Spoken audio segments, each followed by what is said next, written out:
Hello everyone, good morning to all of you.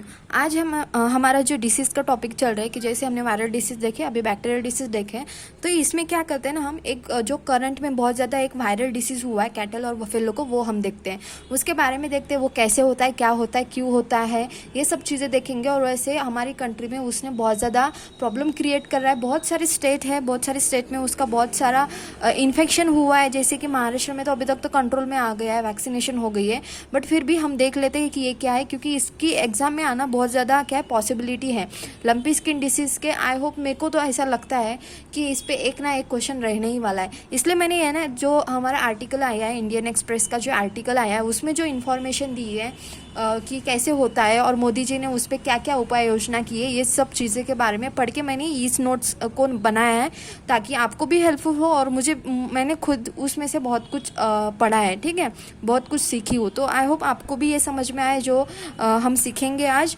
और ये I hope कि जो आज जो इतना नोट्स निकाला है उसमें से हमारे एग्ज़ाम में जो भी क्वेश्चन आएगा वो आना चाहिए, बस इतना ही। पर आगे जाते हैं कि कौन सा डिसीज़ है वो है लंपी स्किन डिसीज़।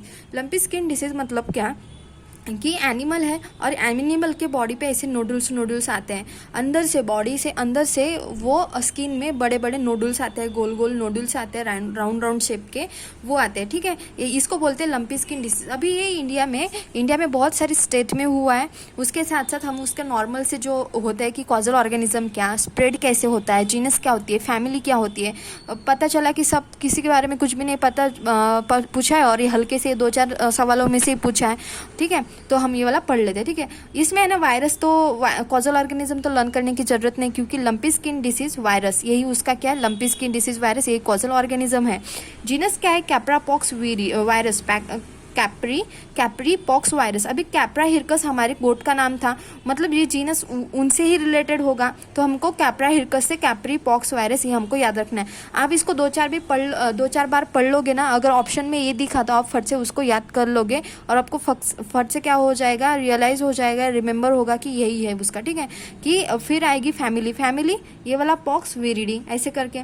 उसके बाद इंक्यूबेशन पीरियड इसका 28 डेज का है, मतलब 28 डेज होने तक उसमें बहुत सारे सिम्टम्स रहते हैं, बहुत सारे उसको इन्फेक्शन हुआ रहता है। 28 दिन के बाद हमको पता चलता है कि उसको इन्फेक्शन हुआ है। तो इंक्यूबेशन पीरियड मतलब क्या होता है कि इन्फेक्शन होने के बाद भी क्या होता है कि कभी कभी सिम्टम्स नहीं दिखते हैं। जब इन्फेक्शन होने के बाद भी सिम्टम्स नहीं दिखते हैं तब उसको इंक्यूबेशन पीरियड बोलते हैं कि हम उसके बाद इन्फेक्शन इतने दिनों से हुआ है और फिर हमको सिम्टम्स दिख रहे हैं, ऐसे, ठीक है।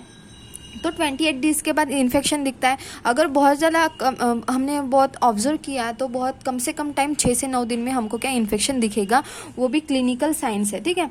उसके बाद हम आगे जाएंगे कि यहाँ पे, ठीक है, लंपी स्किन डिसीज़ है, viral disease of cattle and buffalo है। ये वायरल डिसीज है, वाटर बफेलो में होता है और कैटल में होता है, और ये कौन सा वायरल डिसीज है। उसके साथ साथ ये इन्फेक्शियस और कॉन्टेजियस भी है।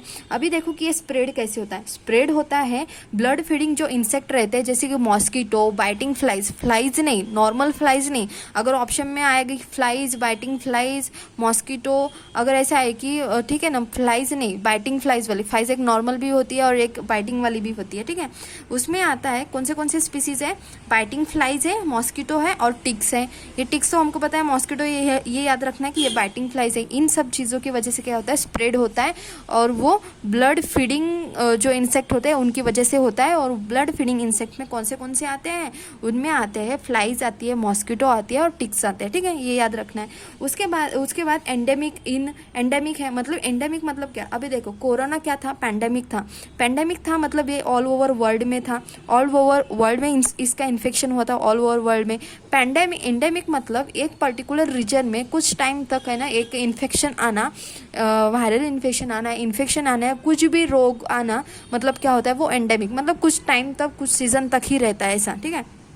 इसमें फिर कौन से एंडेमिक इन राजस्थान में, गुजरात में है, पंजाब, हरियाणा, हिमाचल प्रदेश, गोवा और आंध्र प्रदेश, इन सारी स्टेट में हुआ है, एंडेमिक है, ठीक है। First time was reported in Maharashtra में कहाँ पे, Chinawal village, of Raver taluka of Jalgaon district. Jalgaon district में रावर तालुका है, उसमें चिनवाल विलेज है, यहाँ पे क्या कर गया है, रिपोर्टेड करा गया है, रिपोर्टेड हो गया है। ठीक है, नोटिस कितने सारे स्टेट में नोटिस हुआ है, महाराष्ट्र के सारे स्टेट में नहीं, विलेजेस में 2 से 80, मतलब लगभग 300 स्टेट में 280, सॉरी स्टेट में नहीं, विलेज में 280 विलेज में महाराष्ट्र में इसको नोटिस किया गया है।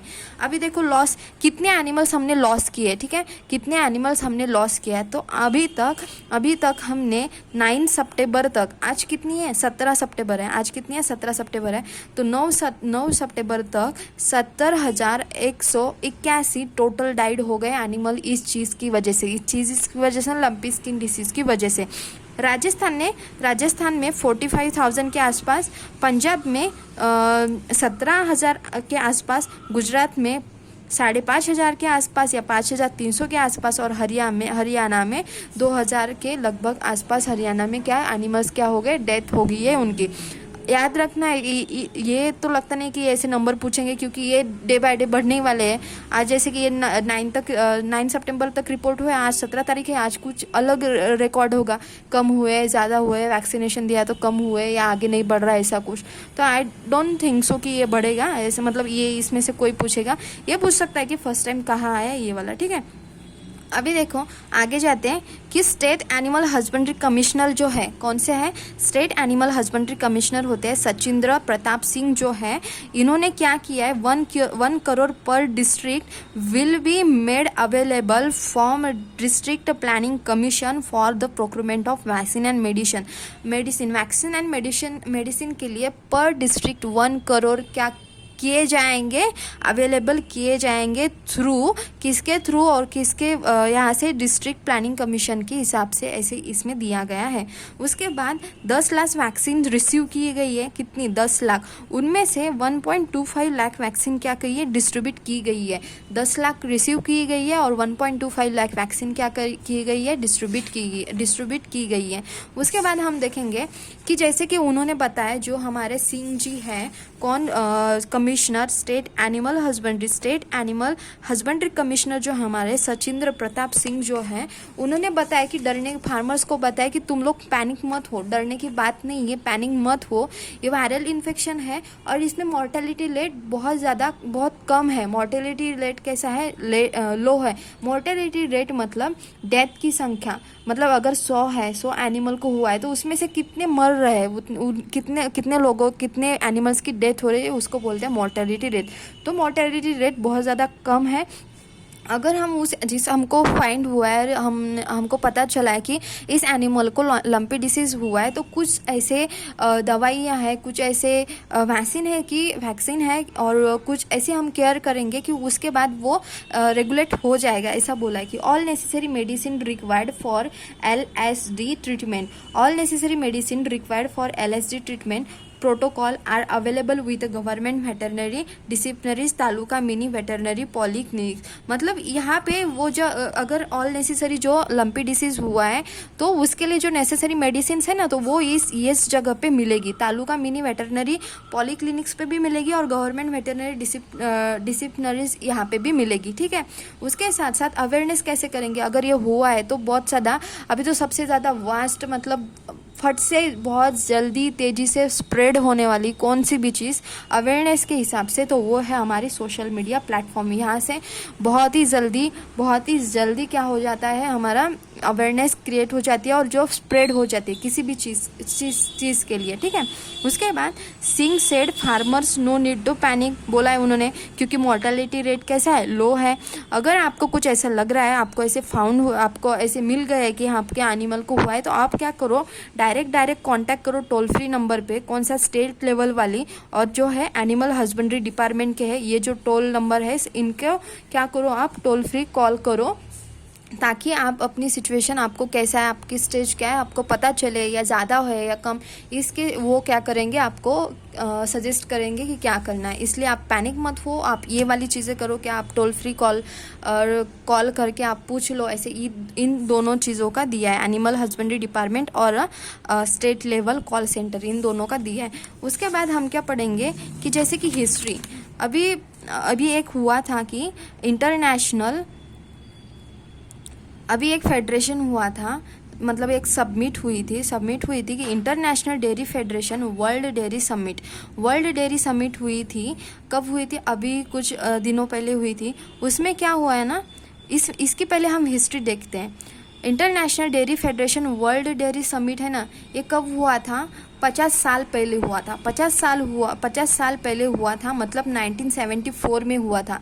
1974 तो मेरे पापा का बर्थ ईयर है, मतलब वो अभी 50 साल के हैं, तो ये 50 साल पहले हाफ सेंचुरी हो गई है, इसको हुआ था, तब से ये हुआ नहीं है। About half a century ago ये क्या हुआ था international dairy federation world dairy summit हुआ था। ठीक है, इसमें देखते हैं हिस्ट्री में। Union cabinet ministry of fishery, animal husbandry and dairy Purushottam Rupala ji है, उन्होंने क्या किया, said last time dairy summit was organised in India was in 1974, about half a century ago. उसके बाद that time milk production 23 million था इन tons, 23 million in ton. अभी कितना ज़्यादा है देखो, 220 मिलियन टन्स, मतलब कितना गुना बढ़ गया है। और कितने साल हो गए? 50 साल हुए कि ये वाली समिट हुई नहीं थी। ठीक है, ये जस्ट करंट अफेयर्स के हिसाब से और वो बहुत ज़्यादा इंपॉर्टेंट था जो अभी मैंने। अभी international dairy federation world dairy summit हुआ था, उसमें है ना कितने पार्टिसिपेंट थे? 1500 पार्टिसिपेंट थे और 50 कंट्री में से लोग आए थे। वहाँ पे ये कहाँ हुआ था? नोएडा में हुआ था। उसके साथ साथ ये भी बहुत इम्पोर्टेंट है कि 2022 में जो 50 साल के बाद हुई है international dairy federation world dairy summit जो हुई है, वो जो थीम क्या थी, ऐसा क्वेश्चन आ सकता है, तो उसमें हम बताएंगे कि dairy for nutritional and livelihood, dairy for nutritional and livelihood ये क्या थी, उसकी थीम थी। उसके बाद वहाँ पे वो समिट में प्रधानमंत्री जी ने कहा कि कंसेप्ट ऑफ पशुधन and occupation associated with milk is important part of 1000 years of old Indian culture. यही उन्होंने बोला कि हमारा इंडियन कल्चर जो पुराना है वहाँ से ये एसोसिएटेड है, ऐसा बोला। ठीक है, unique characteristic listed out by the प्रधानमंत्री जी ने कुछ यूनिक लिस्ट क्या की है, आउट की है कैरेक्टरिस्टिक। उसमें क्या है, बहुत इजी सा है ये। फर्स्ट, स्मॉलर फार्मर जो होते हैं कंट्रीब्यूटेड द मोस्ट, मतलब जो डेयरी का जो भी बिजनेस होता है, डेयरी में मोस्ट ऑफ द कौन से लोग इन्वॉल्व होते हैं? स्मॉलर फार्मर इन्वॉल्व होते हैं। उसके साथ साथ vast network of dairy cooperative with spread across 2 lakh villages, 2 crore farmers इसमें इन्वॉल्व रहते हैं, कोऑपरेटिव्स वाले, डेयरी कोऑपरेटिव्स वाले। उसके साथ साथ कि नो मिडल मैन, इसमें मिडल मैन नहीं रहता। अगर 100 रुपीज़ मिल रहे हैं, फार्मर्स अगर दूध बेचने को जा रहा है या वो अपने दूध डेयरी का कुछ कर रहा है, तो उसको डायरेक्ट 70% इन्वेस्ट मिलती है। ठीक है, 70% मतलब अच्छा खासा मिलता है, मतलब मिडल मैन ज़्यादा कुछ खाता नहीं है, मिडल मैन होता ही नहीं है मोस्ट ऑफ द केस में। ठीक है, indigenous species of dairy animal which can adopt to extreme climate. और इंडिजिनियस स्पीसीज जो होते हैं हमारे, वो बहुत ज़्यादा रेजिस्टेंस होते हैं क्लाइमेट के लिए वगैरह, कि उनको ज़्यादा जल्दी हार्म नहीं करता एज़ कम्पेयर टू जो हमारी फॉरेनर की होती है, एक्सोटिक ब्रीड होती है, उनके हिसाब से, क्योंकि वो बहुत ज़्यादा सेंसिटिव होती है और वो किसी भी इन्वायरमेंट में जल्दी अडॉप्ट नहीं करती इन्वायरमेंट को।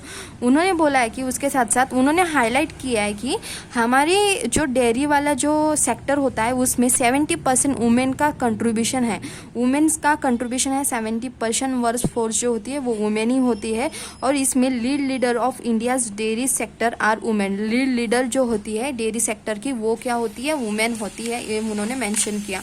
उसके साथ साइंटिस्ट ने वैक्सीन डेवलप की है, control by expediting testing and restricting the movement of animal. इन्होंने क्या वैक्सीन तो डेवलप की है, उसके साथ साथ उन्होंने क्या की है, टेस्टिंग का क्या एक्सेलरेशन किया है, टेस्टिंग बढ़ाई है, और रिस्ट्रिक्ट किया है कि एक जगह से दूसरी जगह एनिमल को मत लेके जाओ, क्योंकि वो कंटेजियस और इन्फेक्शियस डिसीज है। इसलिए इंपॉर्टेंट पॉइंट है, total value of dairy production in country is about फिर से पढ़ती हूँ। Total value of dairy production in country is about 8.5 lakh crore. Total value of dairy production in countries 8.5 lakh crore, more than combined value of paddy and wheat. मतलब total production जो है country में dairy का वो 8.5 लाख करोड़ है, और ये दोनों को मिला के, पैडी और व्हीट को मिला के भी इतना नहीं है, इनसे भी ज़्यादा ये क्या है, डेयरी प्रोडक्शन का है। मतलब कितनी ज़्यादा इंपॉर्टेंट है हमारे इंडिया में डेयरी, ये आपको पता चलता है इससे। ठीक है, फिर आता है Indian dairy sector is known Indian dairy sector is known more than production by mass than mass production. उसके बाद आता है per capita availability of milk in India is higher than the world. अभी मेरे को ये एकदम से क्लिक नहीं हो रहा कि यहाँ पे क्या है, बट 400 ग्राम के आसपास है इंडिया की और वर्ल्ड की 250। मैं ये आपको कंफर्म करके बताऊंगी कि यहाँ पे क्या है, ठीक है। उसके बाद UP larger production milk in country है, स्टेट है, यूपी में ज़्यादा प्रोडक्शन होता है मिल्क का, और 4 lakh milk producer are working in UP. 4 lakh milk producer क्या करते हैं, वर्क करते हैं यूपी में। ये सब चीज़ें हैं। आई होप आपको समझ में आया होगा। ये तो करंट अफेयर्स के हिसाब था। इसमें है ना इंपॉर्टेंट पॉइंट ये वाला है, dairy for nutrition and livelihood, ये वाला इंपॉर्टेंट पॉइंट है, ठीक है। अगर ऐसा आया कि क्योंकि ये 50 साल बाद हुई है, ये international dairy federation world dairy summit अगर 50 साल बाद हुई है, तो 50 साल बाद हुई है, तो ये भी बहुत ज़्यादा इंपॉर्टेंट है कि कब हुई है। तो सितंबर मंथ में हुई है, नहीं सॉरी सितंबर मंथ में नहीं है, सितंबर मंथ में तो वो डिसीज़ का हुआ था। ये मैं आपको एक बता दूंगी, ये वाला एक पॉइंट बता दूंगी। और इसमें कितनी सारी कंट्री थी, 50 कंट्री थी ये भी। और ये वाला इंपॉर्टेंट पॉइंट है कि थीम क्या था। और उसके साथ साथ ये वाला पॉइंट इंपॉर्टेंट है कि 70% of workforce in sector dairy product में वो है वुमेन का है। उसके साथ साथ ये पहले कब हुई थी, 1974 में हुई थी। ये तो मेरे को याद रहेगा क्योंकि ये तो मेरे पापा के बर्थ ईयर ही है, इसलिए मेरे को तो ये याद रहेगा। उसके साथ साथ ये वाले पॉइंट कि dairy production in country 8.5 lakh है। और ये किसका, दोनों के मिलान पैडी और वीट प्रोडक्शन मिलाने के बाद भी इसका ज़्यादा है, ये वाला है। उसके साथ साथ Indian dairy sector is known more for production by mass than the mass production, ये भी याद रखना है। और ये वाला इंपॉर्टेंट पॉइंट है, मैं ये वाला भी बता दूंगी। और उसके साथ साथ इसमें तो इस फर्स्ट पेज पे तो ये वाला छोड़ के सभी इंपॉर्टेंट है, ये वाला छोड़ के सब कुछ इंपॉर्टेंट है।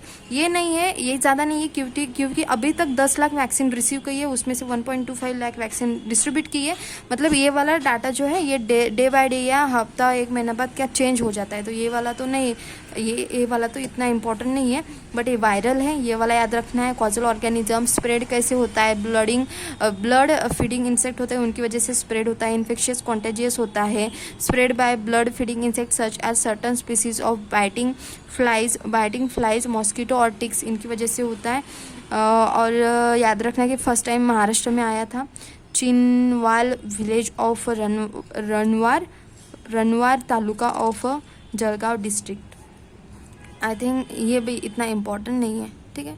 आई होप आपको ये समझ में आया होगा और बहुत ज़्यादा इम्पॉर्टेंट है। मुझे नहीं लगता कि ये वाले जो है ये वाला इस टॉपिक के लंपी स्किन डिसीज़ पे क्या होगा, एलिमिनेशन होगा कि टॉपिक में से, क्योंकि ये वाला बहुत रिसेंट टॉपिक है और बहुत ज़्यादा प्रॉब्लम्स भी क्रिएट हुए हैं, बहुत ज़्यादा स्कीम्स, बहुत ज़्यादा वो ट्राई भी कर रहे हैं कि उसको कैसे प्रिवेंट करें, कैसे जो हमारे पे जो परिस्थिति आई है उसको कैसे अच्छे से ठीक करे, क्या क्या करे, ये सब। तो ये लंपी स्किन डिसीज़ का सवाल तो आना ही है, आई थिंक सो, ठीक है। आई होप आपको समझ में आया होगा। Thank you so much.